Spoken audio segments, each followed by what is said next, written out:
नाही. तुम्ही जन्माला आलाय ना, गोड ऐका. काही लोकांना या शरीराची किंमत नाही. काही लोकांना या शरीराची किंमत आहे.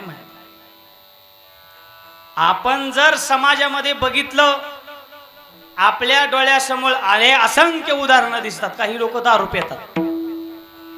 दारू पेल्याबरोबर मला सांगा, दारू पेल्यानंतर हे शरीर खराब होणार आहे तरी लोक दारू पितात करावं. बर मला सांगा, दूध चांगलं का दारू चांगली? बोला, पित का नाही तर कोण?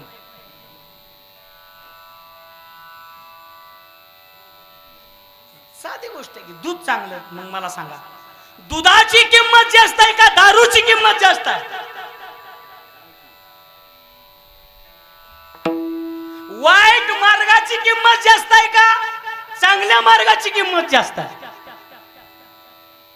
चांगल्याची किंमत कमी आहे आणि वाईटाची जास्त आहे. हेच म्हणायचं कलियुग आहे.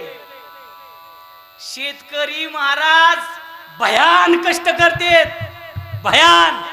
काय काय लोकांपाशी 40, 100, 200 गायी आहेत तरी महाराज अजून 40च्या वर दूध गेलं नाही. आता 2 रुपये दूध वाढवलाय, पण सगळ्याच ही काय शेतकऱ्याला आहे वाईट वा? शेतकऱ्याला हा दर नाही.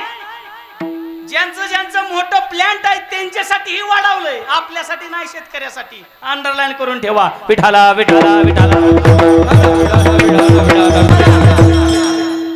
दारू चांगली का दूध चांगलं हे तुमच्या समोर आहे. दारू प्यायल्यानंतर हे शरीर खराब होणार आहे तरी सुद्धा लोक घेतात, कारण त्या लोकांना या शरीराची किंमत कळालेली नाही. मायबा,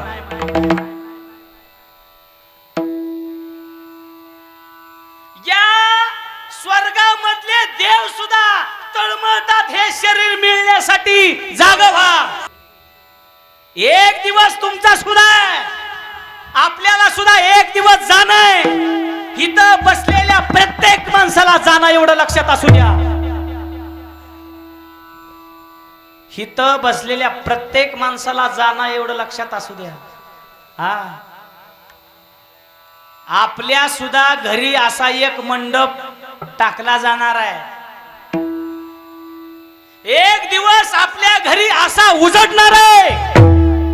कान उघडं ठेवू नाही का? आपल्या सुद्धा घरी असा एक मंडप असणार आहे. अशीच पाहुणे रावळी गोळा होणार आहे. असाच माझ्यासारखा एक कीर्तनकार असणार आहे. अशी टाळकरी छोटी छोटी मृदंगाचार्य सिस्टीमवाले सगळी पाहुणे असणार.